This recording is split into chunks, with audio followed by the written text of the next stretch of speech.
Hello. Okay. All right. Let's get right into the show. All right. Let's record in three, two, one. What's up, everybody, and welcome back to the Engadget Podcast. I'm senior editor Devindra Hardwire. I'm Deputy Editor Cherlynn Lowe.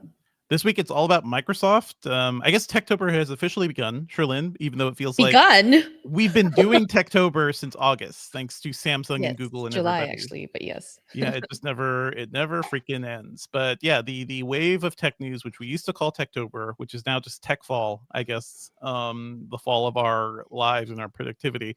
That is all happening. Microsoft announced that the Windows 11 2024 update is going out this week. But I honestly think Microsoft is way more interested in the AI capabilities that it's bringing to Copilot and also Copilot Plus systems. And I think that's kind of funny. I think Cherlynn, you and I, as like Windows nerds and PC geeks, I think it's something worth exploring because more so than even last year, this feels like a major shift for Microsoft. So that's our first topic. We'll talk about a couple other things too, including HoloLens 2 and basically the entire HoloLens family dying. As always, folks, if you're enjoying the show, subscribe to us on iTunes or your podcatcher of choice. Leave us a review on iTunes. That's always appreciated. Drop us an email at podcastinggadget.com and join us Thursday mornings, typically around 10:45 a.m. Eastern on our YouTube channel for our live stream. If we have gadgets, we'll do, sometimes we'll show them off. We'll do Q&As. It's a fun time. Join us. Cherlynn, I'm sorry that I basically threw these giant stories at you ahead of ahead of the big news announcement this week. A lot of big stuff happening from Microsoft. Windows 11 2024 update, but also new features coming to Copilot Plus AI PCs, including more information about privacy and recall, new features for the Copilot AI assistant. How did you notice something odd about these stories as I sent them to you, Cherlynn? Beyond it seemed like Microsoft might have given you the information incredibly close to the deadline. Well, there's or, that. There's that. At least we got a heads up. But something that yeah, I don't know if you've noticed, because I think you had access to these docs too. yeah, The news was essentially, hey, this update is coming. Everybody get ready for it. We love Windows. We love Windows right. updates.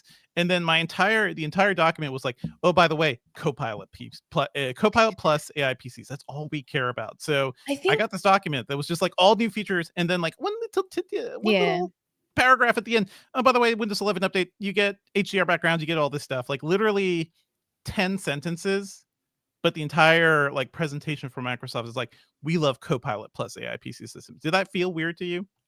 I mean, I know that there was this the main post that you filed was Hmm. like at the end where you said, "Oh, by Yes. the way, there are these Windows 11 updates as well coming." And I think it didn't feel weird to me, I guess, because I was like, "Yeah, of course they're all in on Copilot and everything is about Sure. AI." And maybe that's why. Maybe I'm You're so just so used to it. over. Right, the incremental cadence of, like, every platform update being, like, little things, even though, like, before 10, we had a big significant jump to 10, and then 10 Hmm. to 11 just felt kind of minor because it was built Yeah. for, like, better ARM-based performance, and then, like, now AI seems to be the mad rush here, so I agree with you, it is Yeah. weird, but it took you pointing it out for me to realize or feel it, you know? I mean, I totally agree with you. Like, typically, when we talk about Windows updates, especially the annual cadences, like they're not huge things. And even Windows 11 itself felt like a weird half-step update where the most compelling thing was like, hey, we put the taskbar in the middle of your screen rather Right. than the side of yours. That was the only thing people were talking about. Um, I think, yeah, Microsoft is aware that the thing that could be more exciting now to people is Copilot Plus, first of all. And I think that's also key. I think more Mm. so than the Copilot AI assistant, which is going to be in, pretty much most Windows 11 machines, the Copilot Plus stuff, that is for the newer systems, basically released this year. So stuff like with So the new Snapdragon processors. Go ahead. yeah, no. I mean, the thing you're pointing out is exactly the thing that Yes. like got me questioning while I was reading your pieces because it wasn't about the Windows 11 updates. It was more you clearly have a distinction between Copilot and Copilot Plus. And I was Yes. like, where?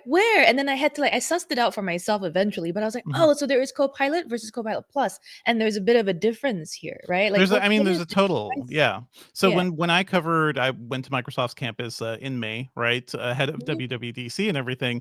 That's when they announced the Copilot Plus PC Right. initiative, and that was Right. these custom, not custom, but these like systems that had like a certain level of quality, right? So they Yeah. launched with the new Qualcomm Snapdragon X Elite and X Pro chips. But basically, there was a minimum standard of 16 gigabytes of RAM, right? Yeah. 40 tops NPU, so really powerful NPU for AI work. So it could do a lot of stuff locally rather than sending AI stuff to the cloud.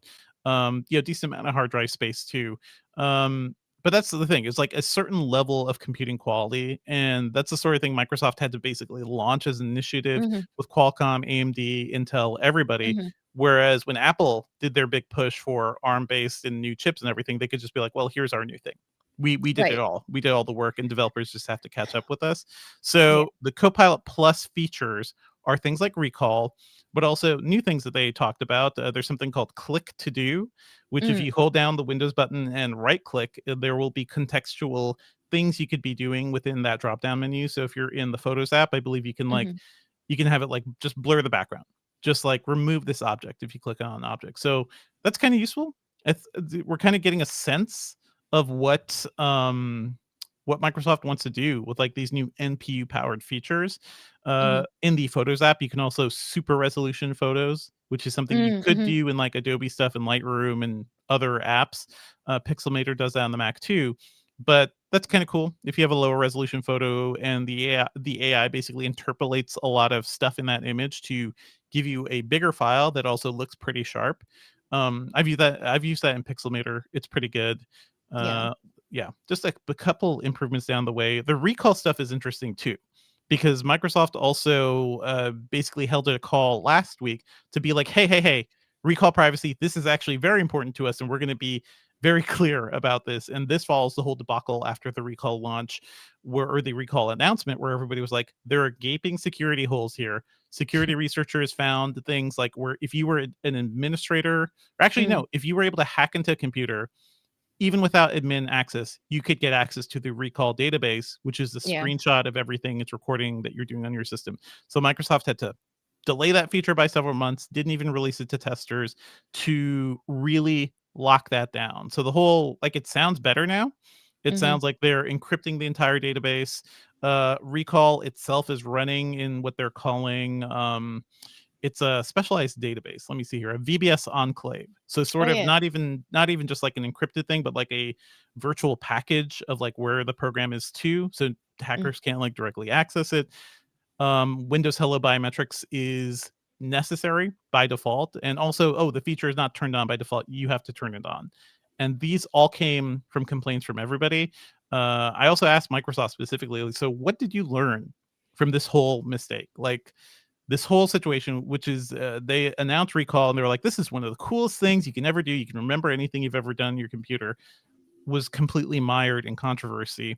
So I talked with, or I sent a question to not Mustafa Suleiman, Pavan Devaluri, which is the head of Windows. He's the head of Windows. Mhm. He knows, we had an interview with him on this podcast months ago. He knows Mhm. our complaints and our criticisms of Surface and Windows and everything.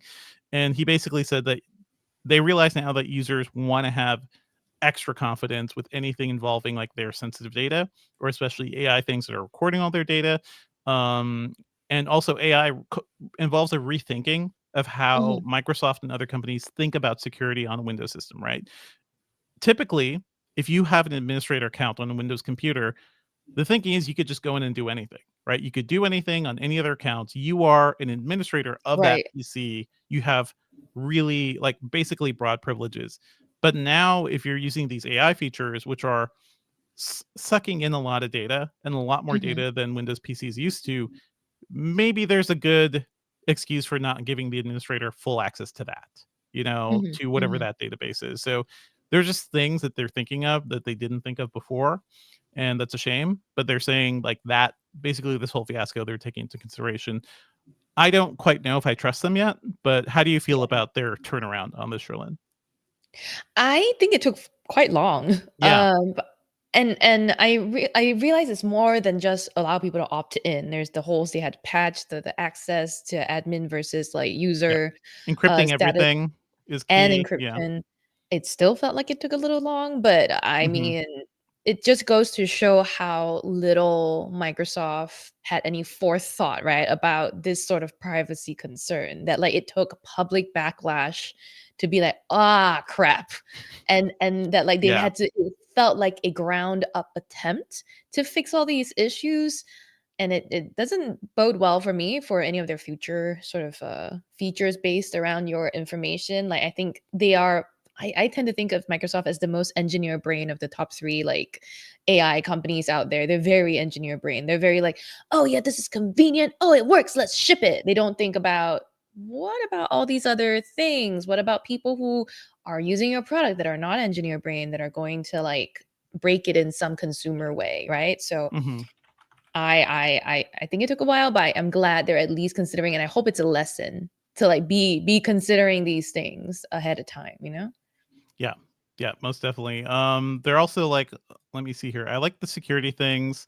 Um, Revamped Copilot apps are getting some interesting features too. And I think this is all kind of interconnected. So there's stuff like, let me see here. Copilot Vision is one thing they announced. They basically announced this whole new strategy called Copilot Labs, where they're going to talk about where they're going to let people play with new features ahead of time.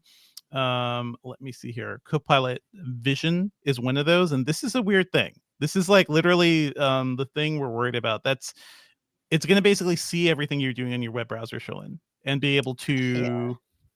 to basically give you tips on it, or um yeah, just basically help you out. But it's basically involving constant eyes on what you're seeing. Right. That's a lab feature. And also Think Deeper, which is the Mhm. ability to just give it a task and have it process a little longer to maybe get you some more helpful advice. These are all Copilot Labs features. These are like extra experimental if you think about like the old Google Labs stuff.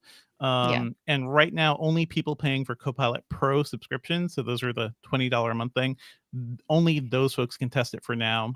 I think at the very least, Microsoft is being very careful about how it's rolling this stuff out. It is showing it to people, but also a very small audience, and taking that feedback before it rolls out broadly. And the thing about Recall, they were just like, "Hey, here it is! Look, everybody, this is so cool. We're capturing Right. everything you're doing on your computer," and they were more excited about it than I think they realized other people would be, because they didn't realize how little people trusted Microsoft, right? Yeah. I think the conundrum of like having to pay for access to some of these extra features ahead of time is both like a joy and a risk that you're taking. And I guess we talk about this early adopter mindset a lot on the podcast, which is yeah, you pay a premium to get to access things like prototypes, right? And these Hmm. features in the labs are basically prototypes. Yeah. But then you're also risking exposing yourself to a lot of potential like uh vulnerabilities, I guess. I don't think the word is exploits. I don't think the word is like bad. Like it's not bad. It's just like you have to be aware that these are Vulnerabilities not. is the word. Yeah, is the word. Yeah. Yeah. And I guess cool, pay for that. But at the same time, these are people who are paying there for early adopters, probably already much more on top of their security, Hmm. and knowing the risk they take. It's just like Microsoft selling it to people who are paying, meaning they're selling people to people who are Hmm. fans, who are less likely to question, is curious, in my opinion. I think it makes sense, just them being careful. And also, like, not too long after the show, when we both went to Apple's campus and they announced Apple Intelligence, and it seemed like even Apple Intelligence was launched with the awareness of everything that went wrong with recall, right? Like, even Apple and other companies are kind of learning from all of this. It's a learning experience for everybody, but the people going first usually take the first hit. So in this case, it was Microsoft. It's often OpenAI. We saw Google Bard, stumble right out of the gate too, and Apple at least is able to like sit back and just like Mhm, watch and see how it can make things more useful. Speaking of like, so this is the Copilot app itself, Copilot on mhm, the web, Copilot's mobile app. There are some new features coming there too. Copilot Voice, which gives it a more personable assistant like voice, so you can actually like have a back and forth conversation with it. That's kind of cool. I think that just makes it feel more useful to a lot of people. Copilot Vision we talked about. They're mm, going to do this thing called Copilot Daily, which that mm, voice will also give you like a daily rundown of news and also things you may have scheduled or on your calendar. mhm. um they want you to think of Copilot as like this thing that you can basically always turn to. It feels like Copilot is your new computing interface in a way, and that's also probably why they're a little more excited about it rather than a Windows update. Even though the Windows update is pretty big, according to Microsoft, it is a full OS reconstruction.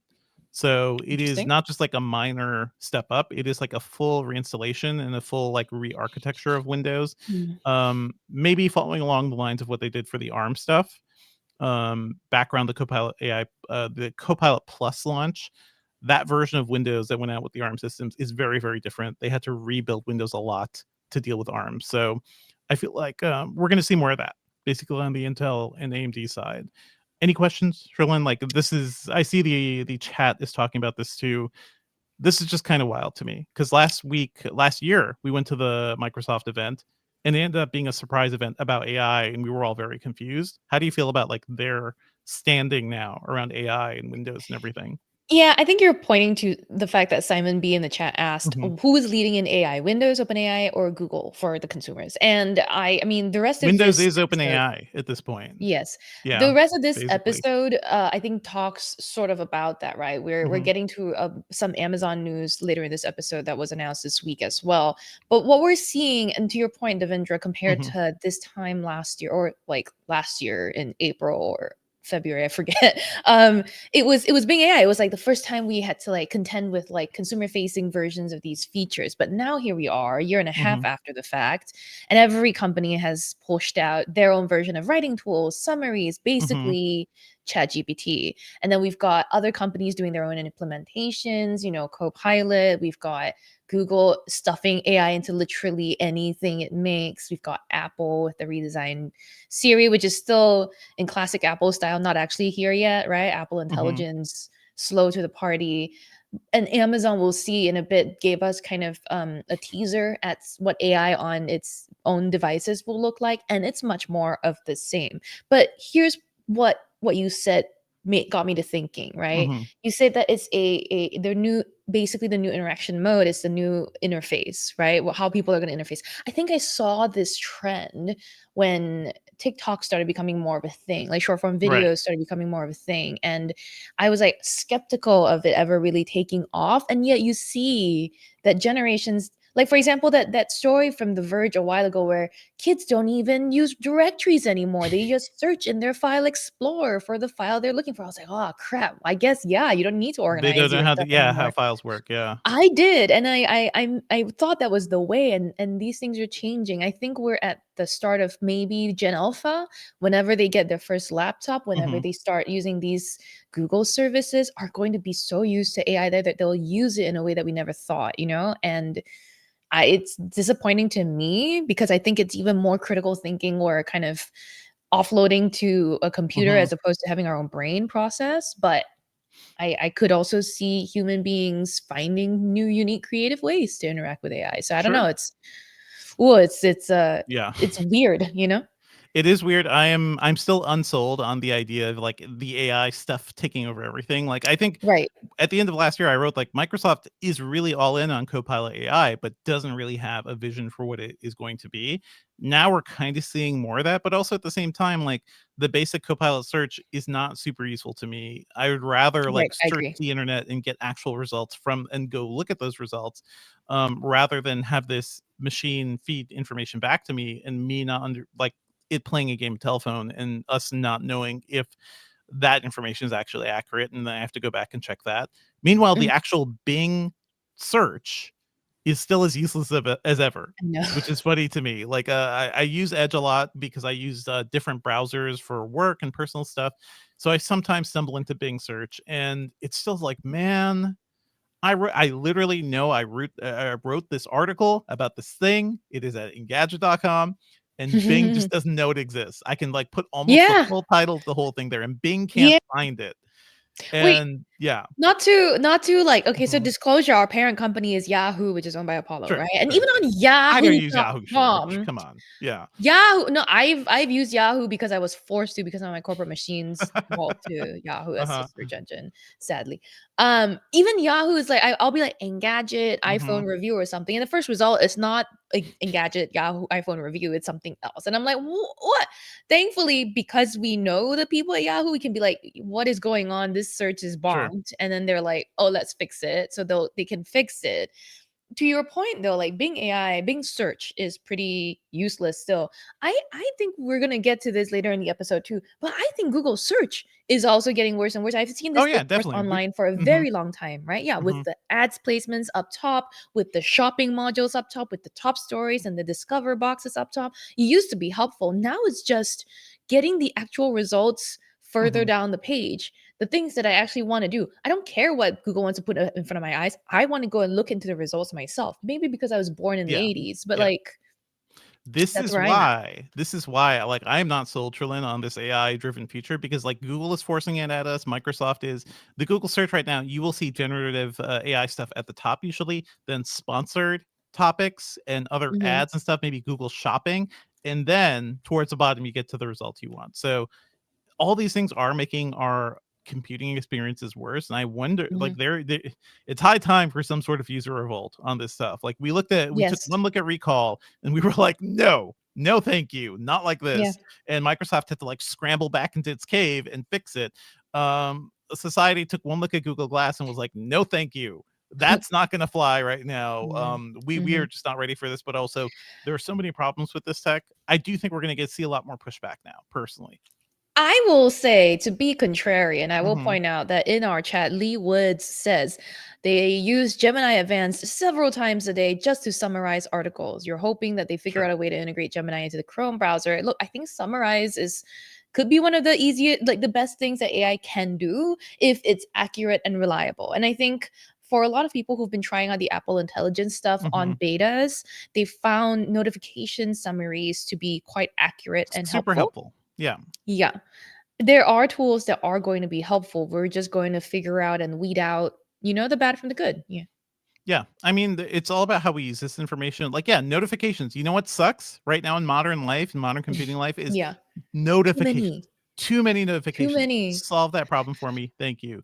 I Less of a problem is finding stuff on the internet, but also making it harder for me to find stuff on the internet because you want to yeah. sell me this service that I'm so glad you love Gemini, Google. That's cool. Nice. Good for you, Google.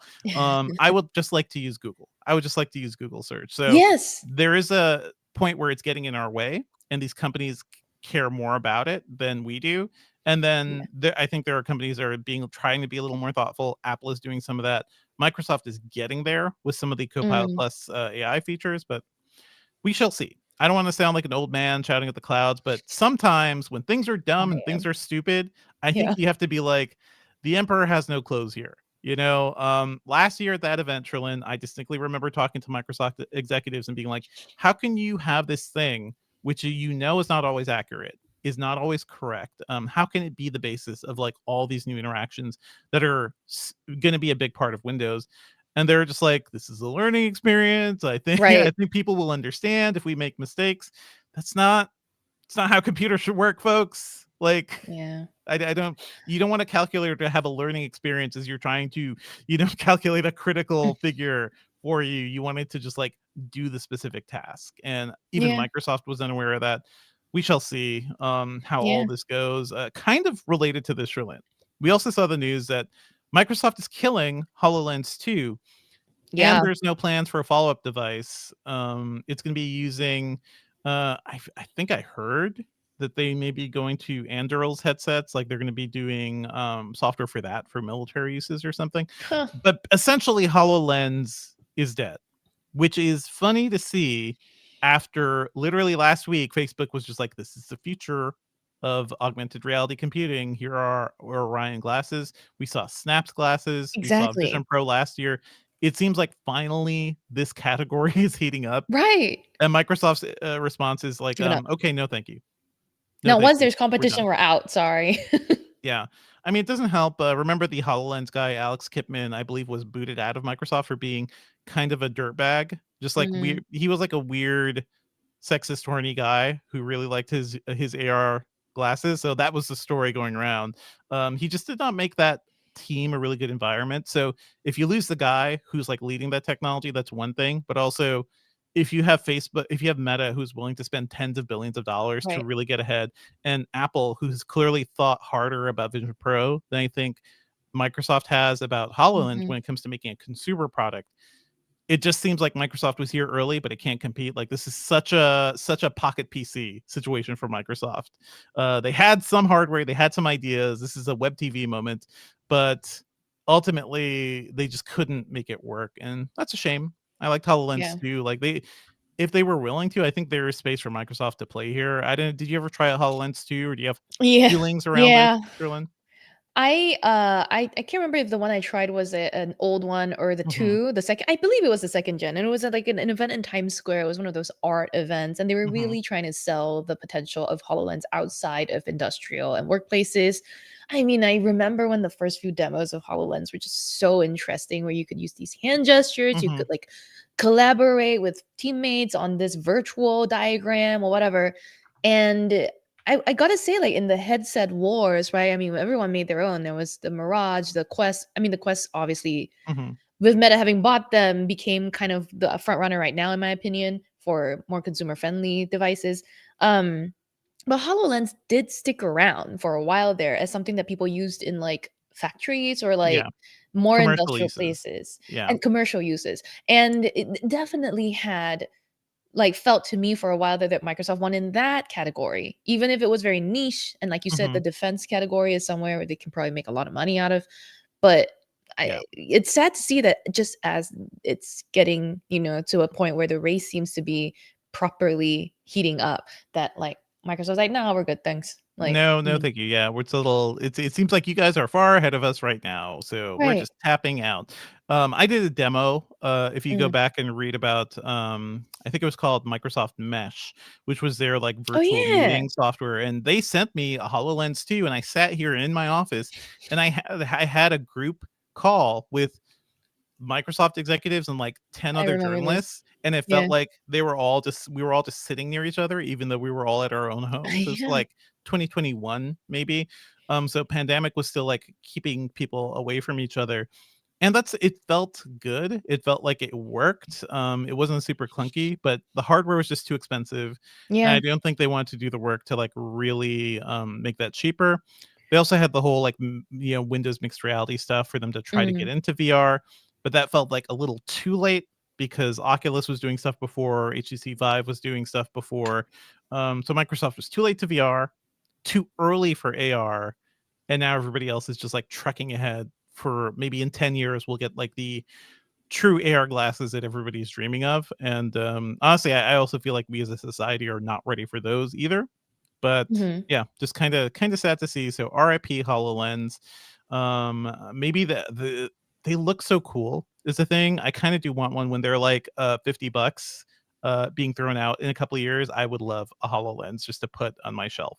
Just like I have a Microsoft Kin. I have both Microsoft Kin phones in a drawer somewhere. I, continue to hold on to Engadget's, Google Glass, so I understand. The aliens are gonna find our drawers full of like old tech and be like, "Well, no other humans have these things. Why do these people like? What is the story here? What happened here?" Yeah. Anyway, yeah, a shame for Hololens, but yeah, we'll see. We'll see what happens with the Maybe rest of maybe the they'll come AR up world. with Copilot Glass, like, you know what I mean? Like, who Oh knows? God, they're gonna work on integrations for everybody else. So that's the thing. Microsoft, rather than being the platform, being the hardware, they're gonna try to work with everybody else's stuff. That's why we're seeing Xbox and Quest and everything right now. So Mm. yeah, just a shame to see, and, let us know what you folks think. I mean, I feel like maybe just because I'm a '90s PC kid who grew up on Windows, like, I have an affinity for old Windows. I think about the way it works a lot. If you have thoughts about Microsoft's new trajectory, drop us an email at podcast@engadget.com. Could take a break here because I see people in Yeah, chat talking about stuff. Yeah. just a little break though. So Yeah, Tom yeah, Rogers Mhm, fun. says, I really wanted a Surface Neo. I use a dual screen desktop and they couldn't make the case versus foldable single screen devices. Dang. mhm. That was a software problem. You tried the Duo, like, you reviewed the Duo twice, right, Sherlyn? And that was Yep. just the hardware was interesting, but they couldn't make the Android work well for it. The first one, honestly, to me was like hardware goals Mhm, because it was so thin and sleek, and it folded in, and it was like, by folded in I mean it was like flat all around, Mhm. right? But then the second iteration, the hardware had this camera bump, Mhm. where then it became very awful to unfold it completely. You just could never get it to sit flush. But everything boiled down to the software being stupid. And Mhm. I don't know who solves that problem, right? It was an Android device, but running Microsoft apps, I don't know how It to was fix it that was with them. a noble attempt at something different as we were waiting for true foldable phones to, like, become a reality, so I think that's where Yeah. that thing fit in, but yeah, a shame, and right now, Microsoft also doesn't have, like, hardware visionaries. I've talked Mhm. about on Devaluri a lot, but he has been on the Surface team for a while. Mr. Panos Panay, Mr. Surface himself, is over at Amazon. We have no idea what the hell he's doing Yeah, there. we're gonna be talking about Panos maybe in a minute, No, right? Like, I I don't think mean, Panos touched these devices at all, but okay. we'll talk about that, yeah. Yeah, I Yeah, don't yeah. mm, It's can't gonna say what need a I couple know. of years for him. Not allowed to say what I You know, but guys are aware that there are 2 Panos Panay and they're related? Yes, I am Panos aware. is okay. related to Panos, and the only difference is their middle names. Huh. I am aware. I remember looking this up a while ago. Um, Mark Dell pointing out that they're always surprised when the Surface Duo pops up in Doctor Who. I mean, I saw the Surface Neo in Red Notice, but whatever.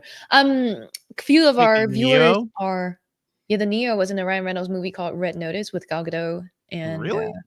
yeah, Okay. it was one of my most popular tweets when I took photos of the screen, like the my Sure, sure. TV, and was It's like, like, I why can't does this believe they got the exist? Neo. Yeah. Yeah, I was like, well, I can't believe they were allowed to use the Surface Neo and we're not. Mhm. No, but hi to I guess Daniel Diaz and Mark, both like either undergoing like at a dentist, Daniel Diaz, and then Mark is recovering from septum No, surgery. take it I easy. hope you all feel better. Go watch some Um, anime, go watch some TV. yes. Hello also to D-Man and Depro9 and Tom Rogers, who've all asked really good questions. Paradise. Everyone's teasing Mark Dell for being AI. And some knucklehead says, "Microsoft killed and bricked mixed reality on Windows 11 headsets. Another reason to stay on Windows 10." Fair, fair, Oh, but true. also those Oh. headsets, you should probably upgrade at this point from those headsets. But that's the great thing about Windows. We've talked about it so Yep. much that you can just continue using whatever your preferred version of Windows is for a very long time, probably longer than you should, because longer Mhm. than an individual person should is Mhm. definitely not going to be longer than some big company that's still going to be running, they This probably is true. there's probably still something running Windows 98 right now, and it's probably Oh, like a actually very important bank server or I something. mean, when I There's yeah, all the yeah. ultrasound machines in all the hospitals in America running Windows 97 still. Yeah. Stuff like that, 95 or 98. I mean, when I Yeah. worked in IT, like, I would regularly come across, like, "Oh, this is a Windows 95 system in the year 2005, that's running, like, some weird library database, and we can't turn it off because nobody has figured out, like, a solution for that yet." Um, yeah. Yeah. Yeah. Deeper Nine points a good question. If anybody knows Microsoft is kind of dying, Xbox is doing horrible, Windows 11 sucks. We have been talking about a lot of this. It is a shame how bad like Xbox is like they just completely it really started with the Xbox One, and then after that they just could not quite recover. And Series X, Series S was kind of a noble attempt, but they couldn't get the games. Windows itself, I Hmm. feel like I know. Remember when I reviewed Windows 11 and I felt like a weird, like, why does this exist? I don't know why you did this. Nothing has really changed other than you put the start menu in the center, and that's kind of interesting. I actually kept my start stuff in the center because now I'm using like bigger monitors, so it's actually more convenient to have it centralized rather than off to the left. So that was a good change. Microsoft is making more money than God with Azure and all of its cloud stuff, so they can really afford to More just like, money, thank God. yeah, they can just afford to like keep trucking away at this stuff. And I think the OpenAI investment came several years before Bing Chat launched and all of that stuff. So they have been all in on AI for quite a while, long before even last year when they really started talking about it publicly. Just out of But my own yeah, curiosity, what came first? Was it AWS or Azure? Or did it kind AWS. of like was it kind of like parallel evolution or something? AWS was like this, as I recall, and don't like quote me on this, but I do remember it being an idea of like, hey, what if we just had a lot of servers and we sold access to those servers? And that was like a thing Amazon banked on in the early 2000s, and it was really risky because that's not how server stuff worked back then. And Yeah. it turned out like They were making a bet on the future, and the bet worked out really well. Worked out really well. Turns out broadband and everything made it really easy for people to like rent out server space. And Azure kind of basically followed in those footsteps. Okay. Yeah. Okay, I have the definitive answer. Yes. Ooh. AWS founded July 2002. That sounds Ooh, right. that is way early. That's super early. Azure initial release date February 2010. Yep. Okay. Yeah. So By definitive answer, I mean a quick Google, so I might A be quick wrong. Google. I think the thing about Azure is that Microsoft also could go all in on it, and they have a lot of corporate customers where they could really sell it to enterprises and developers better than Amazon could. So that was the whole thing. Mark Mark points out says, early yeah, AWS, was nothing like we have now. I recall, but it was still like it was the concept of a plan, as we like to say. Yes. It was Oh, the concept no. of what It was AWS before would be. anyone understood what cloud meant, and everyone was so confused. I remember all the TV interviews. People were like, "What is a cloud?" What is the cloud? You mean the thing in the sky? Yeah. Yeah. Wait, you can't have a cloud in a server farm. That's like all the components are gonna get wet. Anyway, let's We can talk keep about going. Amazon stuff. I'm done Let's with talk these about jokes. Amazon stuff. Okay. All right, let's move on to some other news. We got some stuff from Amazon, and oh boy, is this Cherlynn, we make fun of Amazon for being really boring when it comes to hardware, except for like their Yeah. crazy random stuff. This is a nothing burger of a news hit. Yeah. We got a new Fire HD8 tablet, everybody. It's slightly faster. It has a better camera. It's still a Fire HD8. I guess the crazy thing is it is available for $55 on sale if you go for the ads and everything. So that's pretty good. Yeah. For a tablet with like just for you to like sit down and watch stuff, and it's faster than before. So there's that. But also like they want to do AI stuff with it. Sure. Okay, of course. Everybody wants to do AI summaries and whatnot. Is there anything special about these tablets, Roland? I mean, okay, so to be clear, the Fire Mhm. HD8 and a couple of variants of like the HD8 for kids. Excuse me, my microphone, Okay. my mic is like my mic stand is weird. Okay. Can you take two Like steps back? So Yeah. start Mhm. talking about Fire HD8. Yep. So to be clear, Amazon announced the Fire HD8 and two variants, the HD8 Mhm. for kids, and I think like Pro is the other version. Anyway, alongside the launch of the Fire HD8, it also announced some AI features coming with the HD8, but will also be rolling out to compatible Kindle tablets that already have been in the market for a very long time. So I was most intrigued by that. I want to clarify that the HD8 normally will retail at like $99.99 to like $100, and right now it's on sale up until the end of Prime Day, which is about a week from today. I don't know if you've opened your Amazon app, you'll see the big ad, October 8th, October 9th, Prime Day, yay! I guess we needed another one. And up until then, the HD8 will cost, I think, closer to 50. I forget if it's 55, but like somewhere in that ballpark. Anyway, what did jump out at me when I saw the press release was this is not the Amazon hardware event we've been waiting to happen in October, right? This is just a drop ahead of Prime Day. And B, the AI tools. So I was looking at it. I was like, first thing that came to my mind, I was like, have we heard of Amazon's like AI features like this before? Because it was like writing it was summaries, writing It's tools, new stuff. and that sort of stuff. Yeah. I was like, oh, this might be our first look at Amazon's own AI for devices, right? We've heard about some of their chatbots. We've heard about, its improvements coming to its voice-based assistant, which I will not say the name of right now. But like, this for devices is basically rehashing what we've seen before, except for with an Amazon spin. So the only thing that stood out to me was that you can get the AI to generate new wallpapers for the tablet, which cool. I guess the Alcatel Idol 4 could do that. Like, there's so many Android's Material U, to quote a more recent example. So nothing super groundbreaking. But the fact that it's going to be available on a cheaper device, the fact that it's coming to a tablet. Just to recap, like last week, Samsung had its FE event where it said it was bringing Galaxy AI to all, right?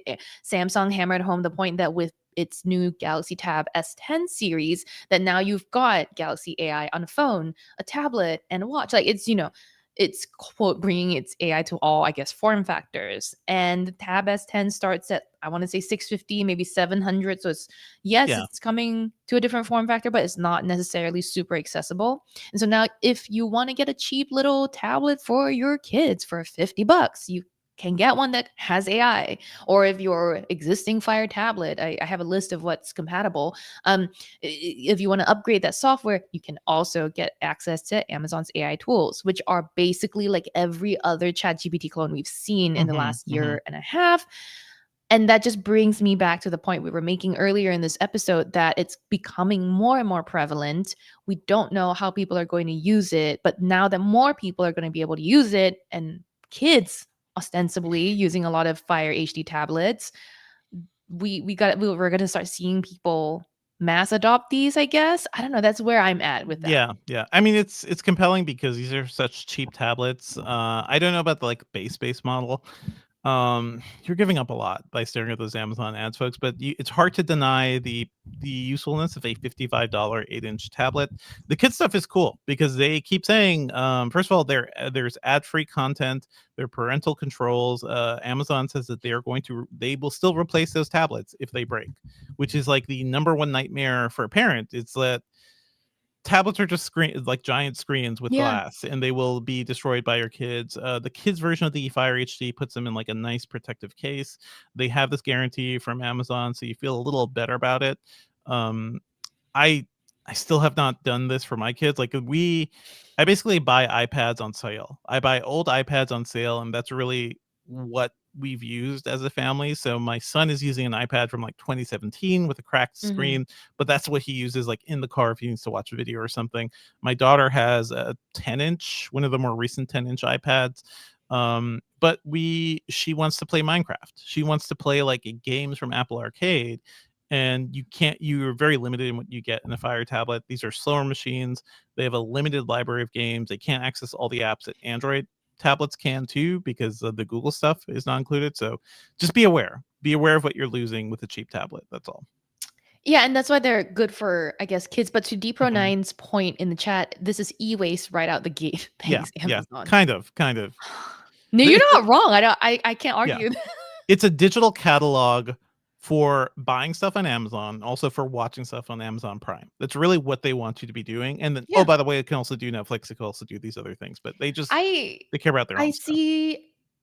I see the appeal of it being like a cheaper Kindle with a not great screen, and I can only imagine what a summary AI tool on a Kindle book might do. Like, it's not, I think, going to work with Kindle titles, but one day, Final Evolution, don't read books, Cliff just read these Notes. AI summaries. I of mean, books. the AIs can already summarize books, so I don't know if you'll get it all within text, but they'll do it through the cloud or whatever. And then who needs to read? Who needs to really engage with content and wrestle with Brain complex rot. moral choices? Like, just let's smooth brain all the way. AI brain means no tough choices for any of us, and that's where we're going as a society. Love it. Love I to will see point it. out that sorry. I will point out that a person in our chat, I think it was I've missed it, but you pointed out that you're doing your master's, Tom Rogers or someone, that you're using the Kindle Scribe, and that's the like tablet that Amazon makes that you can write on. Which, like, this week That's cool. we are also going to talk about a bit more about writing tablets, and I think for me that's where Amazon's hardware is still intriguing. And to be clear, no new Kindle has yet been announced this year, season / whatever. So we could still be waiting to see stuff from Amazon. And I wonder what would happen if they decided to stuff AI into a Kindle. Like, I have no clue. I don't know. The Kindle, I mean, it's mainly the e-ink technology that keeps Kindles the price that they are. They occasionally go down, but those do not have super fast processors. Those are like really like basic devices. I would imagine they could easily get some cloud AI stuff. So like cloud source, hey, some interesting topics that that these people have. Or also like when you go on Amazon now, you get AI crowdsourced user reviews. I can imagine that being a thing. Yeah. in the Kindle like store when you're browsing around. Yeah. I could see that. I could see Mhm. also with the Kindle Scribe, like I said, being a writing or drawing tablet, like they could not only give you prompts for drawing, they could also start an outline for you, teach you Mhm. calligraphy, or like teach you show. Like I used when I was reviewing the Kindle Scribe originally, I used it a lot for like Japanese hiragana practice, so like Mhm. handwriting practice for a different language. I could see if like AI would just generate worksheets for me, that would be interesting. Hire me, Amazon. I will think of these ideas for you that would be actually useful. I don't think you want to work at Amazon. Really. No, I It's don't. I no, very few people want to work at Amazon. I want to point out a thank you, Mark Dell, for this wonderful comment because it also fits into a bunch of things. But he says somebody needs to make an AI pin that just listens to don't. everything and makes every decision in your life. Perfect for those who are bad at decision making. It'll be the last decision you ever make. That is a Black Mirror episode just waiting to God, happen. That certainly is going to be a thing. let's go, Charlie Also, Brooker. yeah, shout out to the Yorgos Lanthimos movie Kinds of Kindness, which is sort of about that too, which is sort of about the idea that humans, we kind of all just want to let go a little bit and like let Mhm. people make decisions for us and Yep. then be like little subservient little slobs. So depending on your view of humanity, you don't even need AI for that. Yeah. You just need a DOM to Yeah. basically destroy to, build your entire life. Let's move on to some other news. How about that? Uh-huh. Did you see this Sonos stuff, Sherlyn? I did not, but please explain to me. I mean, I saw it Mhm. floating around and I kind of have the TLDR, but I'd love to hear your details. The TLDR is that Sonos released an app overhaul earlier this year. It was supposed to be a big redesign for them, and it was a disaster. It was buggy. It crashed a lot. I honestly had trouble like connecting to my speakers properly. It lost features, including things like Ugh, setting alarms that yeah. the original app did. Um, Disaster. Like literally, Sonos, your only job is to give us the software to send music to your speakers. That's all you have to do. And what came out is that basically Sonos is a company that's been sitting on a lot of technical debt over the last few Mhm. years. So like there's a lot of stuff. The old app was basically built on a lot of things and there were things they never cleaned up. The kind of underlying technology is something they never cleaned up. As Sonos was racing ahead to launch this app, a lot of people inside the company were complaining about it and kind of raised the alarms saying like, this is not up to snuff, we should not release this. And people were ignored. People were kind of bullied for even bringing up issues. So that's a great corporate environment that you want to see. And now Sonos is at the point where they're just like fully apologizing and basically saying that they're going to do everything it can to fix this. So uh the quote here is, our priority since its release has been and continues to be fixing the app. There were missteps and we first went deep to understand how we got here and then moved to convert those learnings into action. I love when anybody says learnings, by the way. Such wonderful corporate speak. The quote continues, we are committed to making changes to get us back to being the brand people love by offering the best audio system for the home and beyond. End quote. I believe the Sonos CEO, so they're saying they're going to do a lot of changes. They're going to do a lot more testing. Mhm. And they're extending the manufacturer warranty for all home speaker products, including home theater gear and plug-in speakers. I saw the news that the CEO is also declining to take a bonus this year, which is like the least you could do. You're still Yeah, going to get paid millions, tens of millions of exactly. Like, dollars. oh, rejecting this little Yeah. bonus on top of my like multi-million dollar salary. Okay, cool. Yeah, but at least it's more than most CEOs Yeah, do. true. Often when a company screws up, either somebody gets fired, but rarely is somebody like, hey, like I'm just going to take a direct hit for this. So hey, that's something good to see. I would love to know what your stories are with Sonos speakers at this point, folks. I still use them, but it's stuff for like sometimes I'm within Spotify and I like to send audio from Spotify straight to Sonos. That's hit or miss these days. The Sonos app itself is still all over the place. I still like Sonos speakers because they sound so much better than a lot of them, and the actual networking, the actual synchronization stuff is great. But just kind of a mess. I feel like they should discount some of these things. Beware of the Arc, whatever the new headphones are too. That was kind of the thing Mhm. they were rebuilding the app for. Ace, And the Sonos Ace. the Ace headset, yeah. Mhm. Those also don't seem like they're really worth buying at all too. So check out our review of that whole thing. Um, Yeah, Sonos is gonna still keeping it real, I guess, trying to I fix guess. all these mistakes. You have something you want to mention from Google, Cherlynn. What's Yeah, going just on a there? really quick Hmm. bunch of news from Google. There was this is like a drive-by recap, really, because the Hmm. stuff that I want to talk about apparently isn't happening yet. Um, Gmail is getting better summaries, and Google is adding a "Happening Soon" tab to its Gmail service. Um, I like that. I mean, like sometimes Google Hmm. has really improved Gmail. Like I think Inbox was an app we all loved for a time, and then they killed it. But the Inbox was really where they surfaced a lot of these good features, like oh, there's a pack, like like You, notification you summaries. say we all very, very broadly, but it was By we all, I certainly mean the an people app. online at that time. I remember Inbox being launched. I'm like, what the hell is this? This Okay, was like when Google had like 10 different video conferencing apps and couldn't decide true, on it either. So true. I was mainly confused by I Inbox, but yes, those designs did I come over to main email. Yeah. I think there were some really interesting features that debuted on Inbox, and then Hmm. finally, when they did get integrated into Gmail, and then cohesively bringing all of them into one app is the choice to make. I agree with that. I just think there's Hmm. some nostalgia for Inbox I still see online sometimes. Anyway, I mean, I like when like Google can pull, like for example, last 2 weekends ago or something like that, I was watching uh that James McAvoy movie that I cannot remember the title of anymore. Speak No Evil or something. Yeah. Yeah. Okay. I bought the ticket on an iPhone and had Hmm. a Pixel 9 Pro next to me. Both had their SIM cards in them. And the Hmm. Pixel 9 Pro had the tickets just like the instant I hit pay, and it pulled up the tickets on Google Pay because Gmail was so good at parsing the receipt that I got in my inbox and just Yeah. pulling that information. I mean, yeah, it's a little creepy, but it's also very convenient for me. Whereas like other features like track your packets, there's an event in this email, I will add it to your calendar. Like that sort of stuff is really helpful in Gmail. And honestly, I think it's not a bad thing. I don't know if there's a net loss overall in terms of security and privacy, but we'll see.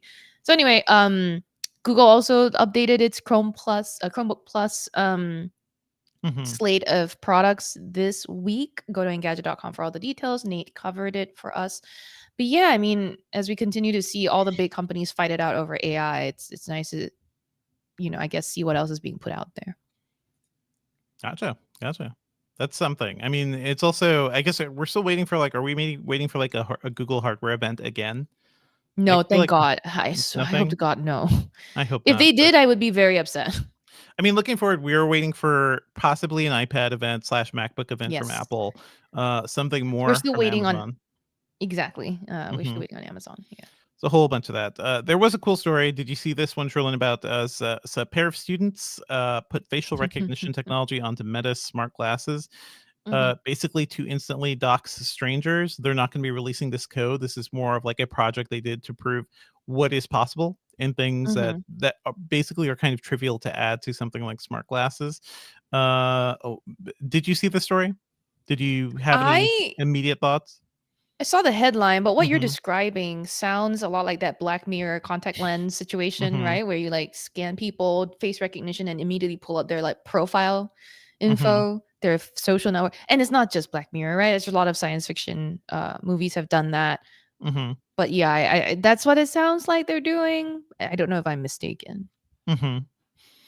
I mean, yeah, very Black Mirror like. It's so essentially like they it looks like it's going through the glasses, but also going straight to the information is going to a smartphone. We're actually seeing it too, so you're kind Interesting. of getting more information there. I will say there is a certain, especially from a company like Meta, which I'm sure Yeah. has looked at this stuff. Like we have all your friends. We know who your friends are. We have all these databases of faces and names, so we have that information too. I'm sure once Meta is ready to do like true AR stuff, this is going to be something that they do. I also think, and I think I learned this later in life, is that I'm probably a little face blind.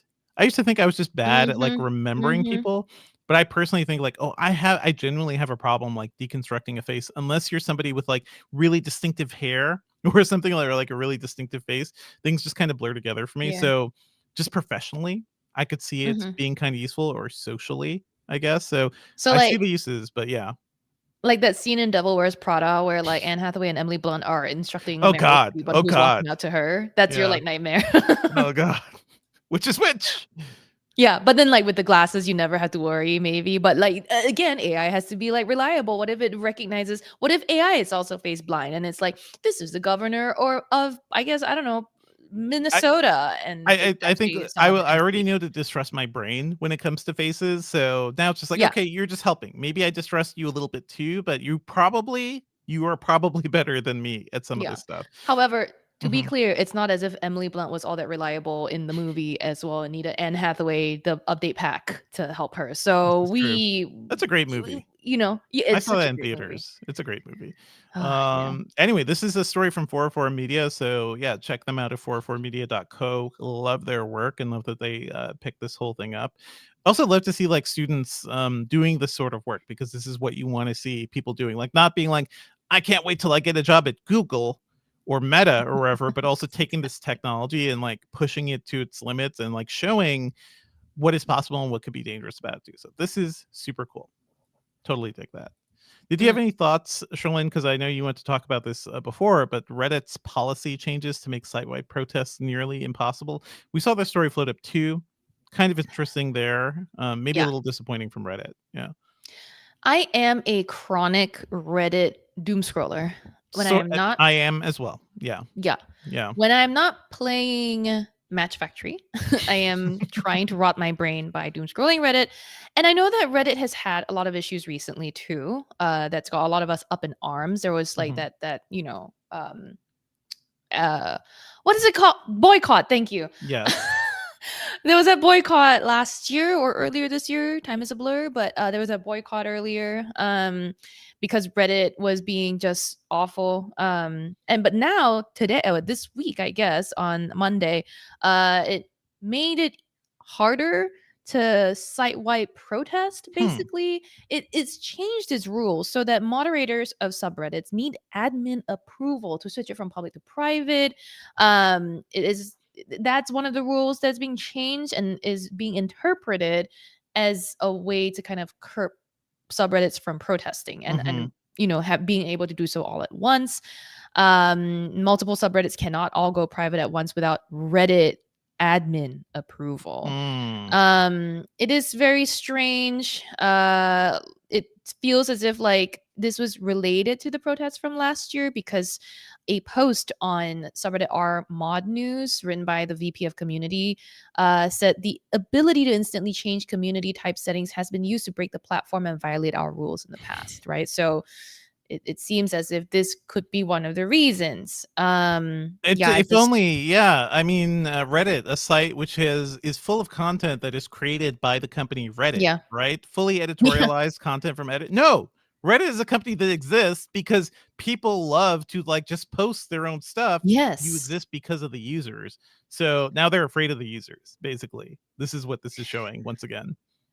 There's a lot of like other issues with Reddit recently. I Hmm. mean, the Hmm. fact that the initial protest was in reaction to the API changes that forced third-party apps to shut down. That also led to a lot of accessibility problems. And then the company during the boycott just went in and took complete control of like one of Yeah. the big subreddits that had participated. And then also recently licensed its content to train AI models. So Reddit's been making a lot of missteps lately. This seems one of the more recent ones anyway. It won't, I don't think, stop people from protesting in creative ways. For There me, will be new my ones. Yeah. funny reaction to this, sorry, Hmm. my funny reaction to this is people would just keep posting more pictures of sexy John Oliver. That's it. Fled the zone with sexy John Oliver.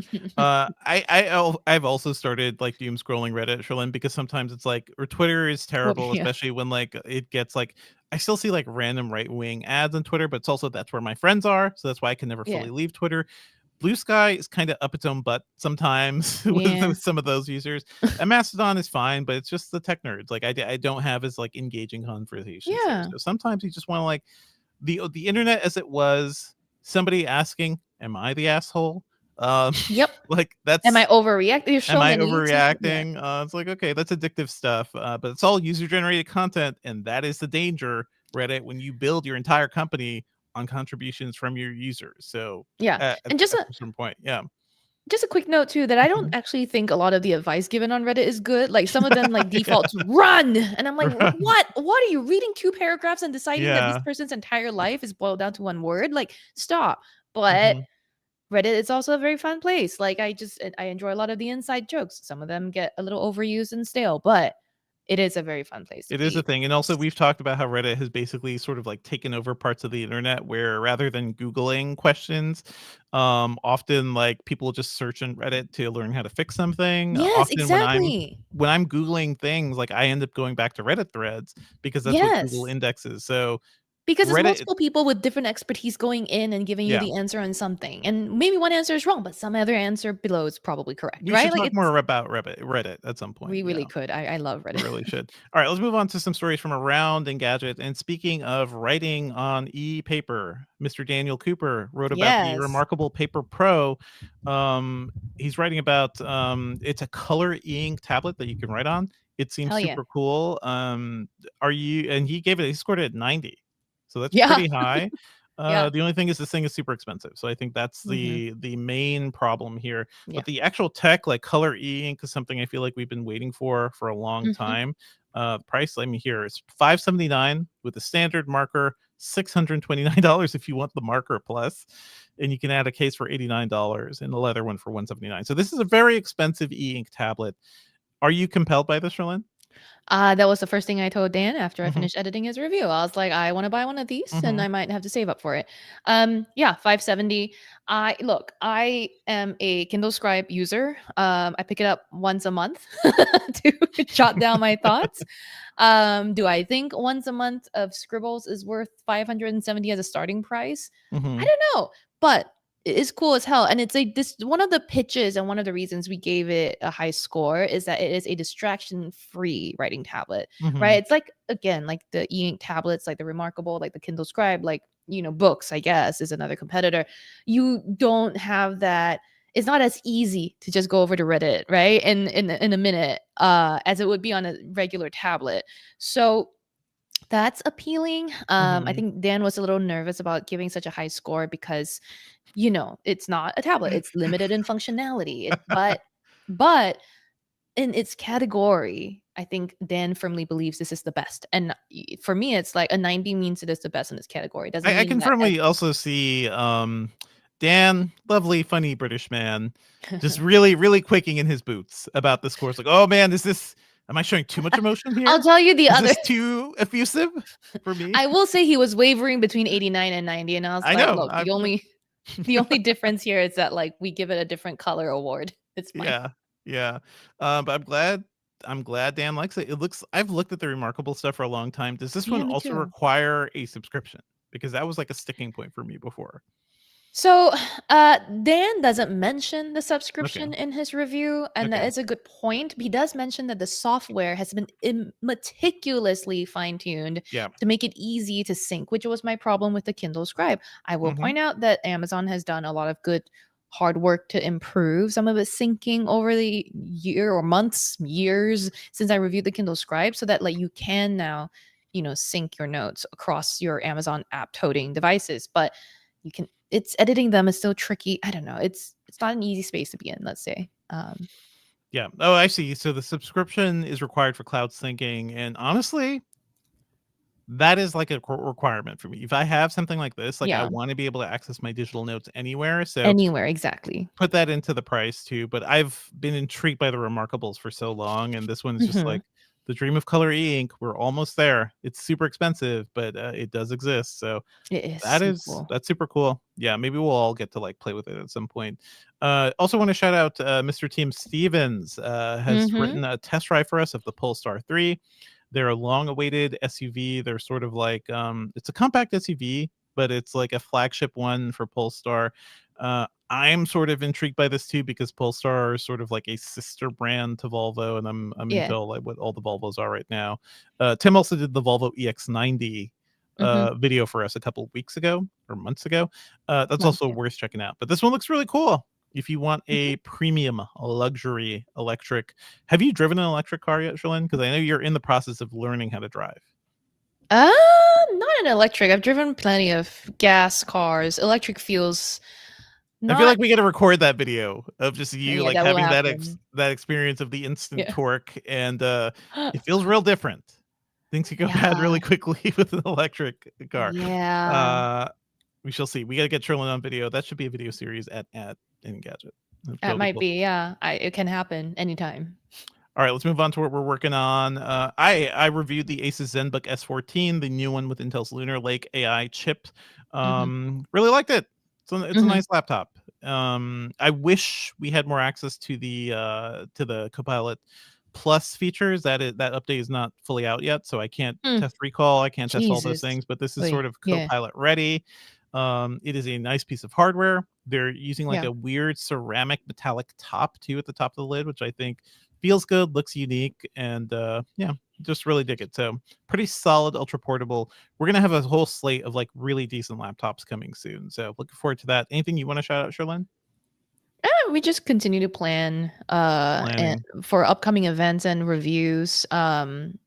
Not a lot of gadgets will be coming in. We just can't really talk about a lot of them yet. Mhm. And then I'm hopeful that I'll be taking some time off in October. So All right. maybe Good. you might not hear me for a Good couple luck. of episodes on the Good podcast. luck, Cherlynn. I know it's always like every time I put request for time off is always like maybe our Maybe. tentative request, because the only reason it's not that my team doesn't want me to go off, it's the tech companies that are like surprise event, and there goes my like I could They all still do take it this, off. yeah. Yeah. All right, let's move on to our pop culture picks for the week. What do you have, Cherlynn?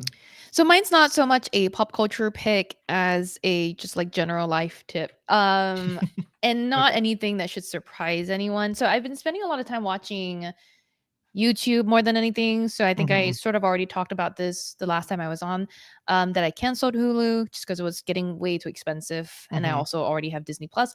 Um, and then, watching more YouTube, I paid for YouTube Premium. So that's something that, is a piece of advice that everyone's been giving. YouTube Premium is actually a pretty good, Yes. solid thing to pay for if You you have want to so much cut stuff to some of your. watch, basically, yeah. Exactly. There's a lot to watch by creators, but also even from like, filmmakers that are Hollywood titles out there. There's like I was watching Bring It On the other day again for the 300th time on YouTube. But I don't really generally like to like recommend things that we cover. So I try to Mhm. stay away. But we haven't really necessarily covered this. I just recently started a course on Coursera. Hmm. It's I can't remember if it's the Harvard course or the Yale course, but one of the like Ivies, they have a course on psychology. So it's intro to psychology. So far I'm really enjoying it. I think this program was designed very nicely. The Mhm. modules are a mix of recommended readings on the internet, and they're all free, by the way, but also these like specially created videos by the academic institution itself and the lecturer who teaches the course at Yale. They've combined it with this voice, a transcript, as well as these animations that make it very digestible. So I Mhm. really like that. And I think my tip isn't Coursera specifically, but it's more like lifelong learning. I think you're never too old to keep learning. And it's so much more information is available out there, whether it be YouTube or Coursera or any Yeah. number of learning platforms. I have been finding it really fascinating to dive into those. So instead of, Yeah. when I'm not binge watching Law and Order You're doing SVU something again, constructive with your time. First of all, Cherlynn, exactly. of course, for you to relax, you give yourself schoolwork. I You're know. literally I assigning know. yourself homework. So this says a lot Look, about when I'm you. not doom scrolling Reddit to learn about people or playing Match Factory, I am sitting on the toilet on Yeah. Coursera. You're So doing there you fantasy schooling right now because go. you just miss the homework and the pressure and everything. It's great.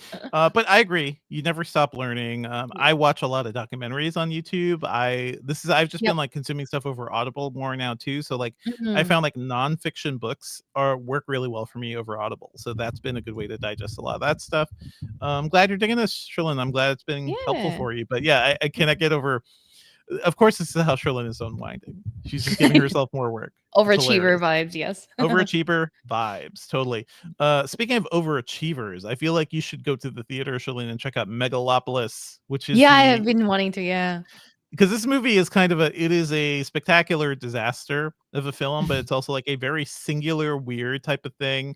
It's a Francis Ford Coppola movie that we've been waiting for decades, literally decades. He's been talking about Yeah. this. He has spent, I think, $120 million of his own money to make this thing happen. Um, This is a movie about a man who's trying to build like a magical utopian city because he thinks his country or New Rome, his city, is kind of falling apart. Like America today, and New Rome is also New York. And the imagery is all really blunt. The performances are all over the place, but it is kind of fun to watch just how wild it is. Like Adam Driver stars is essentially a Robert Moses stand-in, this architect who is destroying parts of the city to build his utopia, uh, built with a new material he discovered. Cherlynn. It's called Megalon. Oh, It's a living building material. Isn't that something? Um, wow. this movie's just all over the place tonally, performance-wise. Aubrey Plaza is in it as a character named Wow Platinum. She is a financial journalist slash broadcaster, and she's also bringing her spunkiness to this. Yeah. Um, I enjoy the interesting people to cast. Less a fan of it, like bringing in people like Shia LaBeouf, who I don't want to see on movie screens anymore because he's a piece of garbage. But the movie itself, like you have Lawrence Fishburne monologuing, Oh also shit. working as like the assistant to Adam Driver. His voice just lends so much gravitas to this. It is a big, dumb thing that I is love like it is a wild swing. It is a wild performance swing. I think for theater kids, I think maybe for you too, Sherlyn, like I think you fit within the theater kid mold, but I'm kind of a theater kid, it yes. is very much within that. It's a wild swing about like, oh, society is crumbling and what can save it? Maybe one genius man, if we just follow him, maybe this could Mhm. be it. At one point, Adam Driver does the to be or not to be soliloquy and just Uh, does the whole thing because he does that to prepare. Like it's a thing he does to get into his acting mode. And I think at one point Francis Ford Coppola was like, "Yeah, we're just gonna keep it in the movie. We're just gonna." You're walking around the set. The to be or not to be has nothing to do with what is actually happening in the movie, but he liked it, so they kept it in. This movie's that's all over the place. It's doing terribly in theaters. It may go away soon, but it sure is a spectacular thing to watch on a big screen.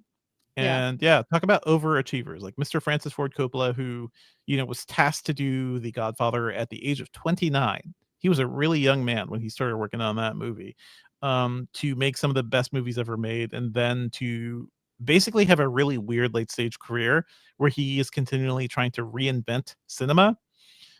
This is his big dream project. It's a mess, but it's not boring. It is a really interesting thing to see. Yeah. You can see clips of the performances. Just a thing I'll recommend, especially if you have time and you want to see like a wildly ambitious thing. Something I do think you'll like, Sherlyn, because I know Mhm. you've watched anime in the past and you're a fan. There's a new show that everybody's been waiting for. It's called Dandadan. It is premiering today, it's premiering today on Netflix and Crunchyroll. This show is like watching Foolie Cooley for the first time. It is just a Ay. big dose of wild anime energy. It is about it's about two high school kids, a girl who believes in ghosts and doesn't believe in aliens, and a boy who believes in aliens and doesn't Not believe in ghost. ghosts. I think I talked about this last week too, but I wanted to recommend it to you specifically, Sherlyn. Um, Wild anime. I'm gonna check out more episodes. The animation's fantastic. It's from Science Saru, but mainly for you, Sherlyn, because we did talk about this before. It is fantastic stuff. Yeah. Okay. Yeah, good Sounds good. stuff, Dan. Dan, check it out. It is out now. I also finished season 2 of Interview with the Vampire, which is also good stuff. Amazing stuff. And I'll talk more about that. And I'll try to convince Sherlyn to watch that series because right now. So that's me. I think we're done for this episode. Yeah. All right, chat, stick around. I think we have some time after Yeah. this. Yeah, I'm going to do the outro really quick. Well, that's it for the episode this week, everyone. Thank you as always for listening. Our theme music is by game composer Dale North. Our outro music is by our former managing editor, Terrence O'Brien. The podcast is produced by Ben Elman. You can find Devindra online at... Oh yeah, I'm at Devindra on Twitter, Mastodon, Blue Sky, all over the place. I'm also talking about movies and TV at thefilmcast.com. If you have any great ideas for what actually useful things AI can do, you can send them to me. I can take credit for them and pitch them to the big companies. I'm at Cherlynn Low on Twitter or X, CHERLYNNLOW. I am at Cherlynstagram on Threads. You can also email Cherlynn at Engadget.com. Email us your thoughts about this show at podcast@engadget.com or any questions really you have that you want us to answer. Leave us a review, please, on your podcast platform of choice and subscribe anywhere you get podcasts. Thanks, folks. We're out. Okie doke. So I was just responding to some of the comments or the conversation in the chat, which is that Mark Dell said D-Man was talking about Duolingo, and I was like, oh yeah, I've been learning Japanese, German, and Spanish on Uh-huh. Duolingo, and then I mentioned the Kindle Scribe for Just like casually. character practice, Oh man. handwriting I practice, like did. going Yeah. I spent a whole summer forward. doing Japanese language writing No, once. That was Japanese, fun. I even have a leg up because I understand. Hiragana is easy too. Yeah. Hiragana is really easy. Mm-hmm. I inherently understand kanji, which is Mm-hmm. the hardest part of Japanese because it is Chinese, and Mm-hmm. because I understand Mandarin, I understand kanji. But Cherlynn, would those be fighting words to some people? No, it's yeah, literally the same maybe. symbols. It's literally It the is the same. exact same Yeah. symbols. The meanings are usually the same, with some variation or deviation. The pronunciation's always different. It's Mm-hmm. really ridiculous how I do not understand actual kanji, like how to say the words. Hmm. But Matt Smith on our team is fluent in Japanese, and so we always like trade like lessons, I guess, on that stuff. So in Japanese, at least in that specific characters, those specific characters, you are literate but mute. Something like that. Yeah, that would be fairly accurate. Like I could guess at the meaning because the meaning probably is usually the same with some deviations because the way kanji is used in Japanese is it's like kanji character, hiragana, katakana, kanji character. And I'm just like, I know those two words. I don't know what's in between. And that changes the meaning a bit sometimes. So it's Mm-hmm. funny. That's so funny because usually people are better at speaking than they are at reading, Yeah. and it's the opposite. I absolutely can read Japanese better than I can speak Japanese. So yes. Yeah. People were making fun of the show. First of all, Tokyo Vice on HBO Max, fantastic stuff. But people were making fun of the show. It was like, oh, it's just about a white guy who works at a Japanese newspaper and he learns to write Japanese very well. That doesn't seem very hard. I had to be like, do you know how hard that is? How's that hard to read Japanese or write Japanese as well as somebody born in it and raised to do it? Oh my God. What are Just you doing saying? live Chinese character Okay. writing right now. Yeah. Um, So Mark Dell says, I would love a color e-ink tablet, but I want Comixology on color e-ink. Also, yeah. continually revealing himself to be actually British, secretly British, because you put the U in color. Or it could be Canadian. Could be. Uh, The Canadians also do the British spellings. yeah, But that's true. the thing about, like, I've dreamed about color e-ink for comics.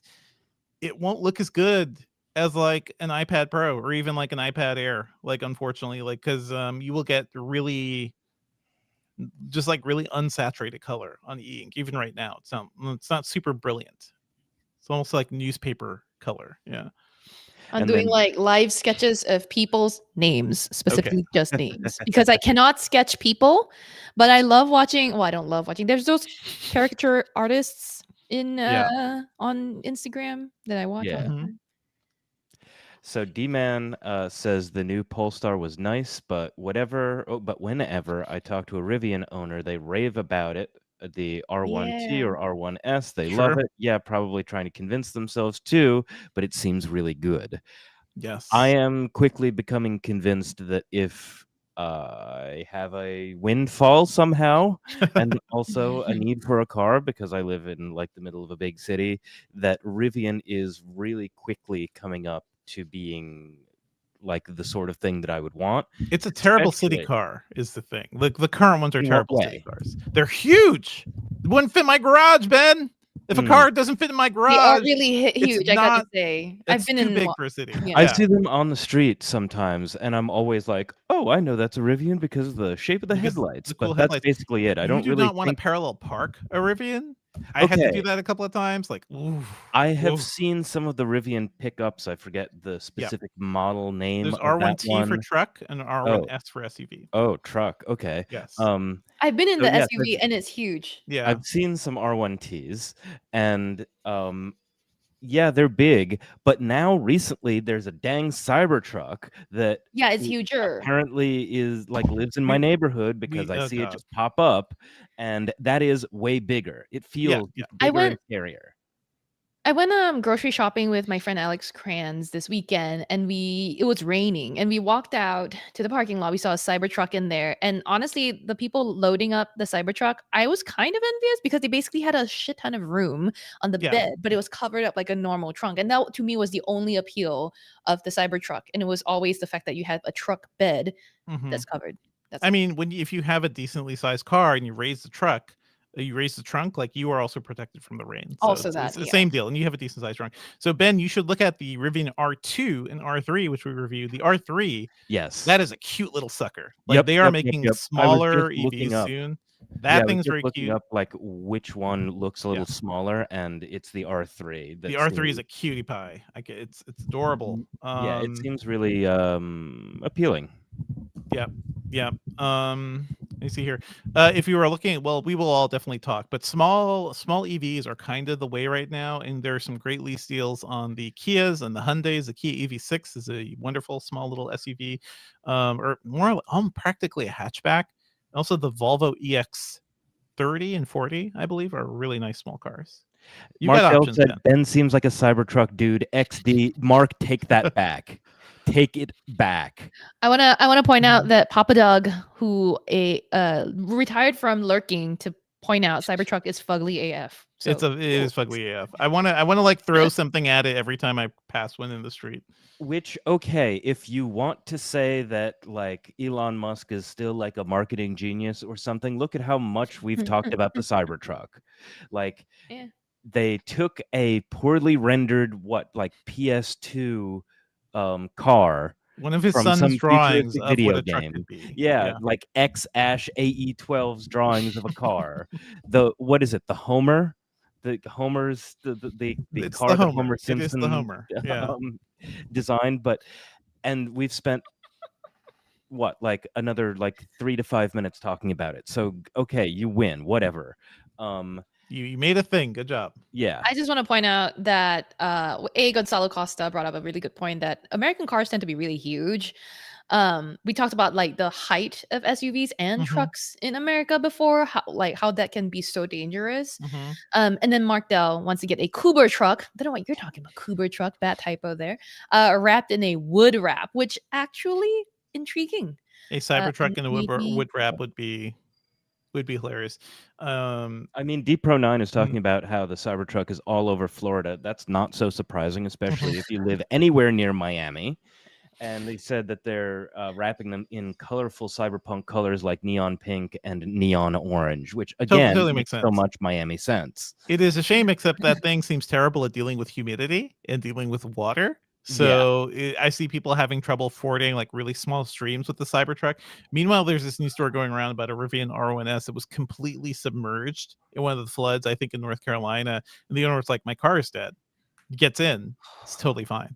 Whoa, Still that's drives really out. cool. Rivian is like a freaking bullet. I like the Wow. Rivian so much. I just wish that the big 3 rows wasn't so big. Yeah. One thing I like about Volvo is that they are trying to keep their stuff a little more compact, even when they have more seats. So that's where I am. I'm totally Volvo pilled. I've talked about this. Still talk. Oh, I mean, of course you're Volvo pilled. You have 2 kids. I do, but there's so many other cars for kids, for families now. So then Markdale also said, my Tesla just got a summon update, and it's so much fun. I have a really expensive remote control car, which makes me summon sounds so wonder cool always, yeah. how are insurance companies covering that? I know that Summon probably drives really, really slow and everything, but let's say that there's just some strange issue that happens and that a car ends up hitting a person. Who is liable for that? You did summon the car, but no human is in the car. What is insurance going to do? I mean, I guess similar to it's how your insurance. It is your driverless insurance. things, Your yeah, insurance has or to, yeah. What will insurance do? I think it will call you liable because you summoned the thing. So you commanded the car to come to you, right? So that's on you, buddy. Yeah. All right, I would like to start wrapping up. Yeah. I would like to start writing names of people who say bye. So if you get your byes in now in the chat, I can write your name, maybe in Chinese. But let's I don't know. Should we roll credits while people? Yeah, let's roll credits. Yeah, roll credits. So the video comes to you via us, It's OBS from Devindra. I'm doing camera switching that's getting better every day. Chat, Good. thank you so much for just remembering things we forget. You're always bringing in like just new information that I think makes the show better. So thanks for sticking around. If you watch the stream, download the podcast. Why not? Tell a couple of friends about us. And Cherlynn, who have you written down so far? Everybody. Oh, I thought you were going to Wait, write in hold it like Chinese. right up to the camera. Like get real close. Ah, Okay, wait, let me. this is great. This is I'm great. soloing your camera right now. It's going to take a minute, but it'll be fine. It'll come up. I see it. So I think yes, I missed thank the you last everybody few. for Yeah. watching, and we'll see you next week. Let's just close out on. Yeah. Thanks, folks. We're out. Bye. Bye.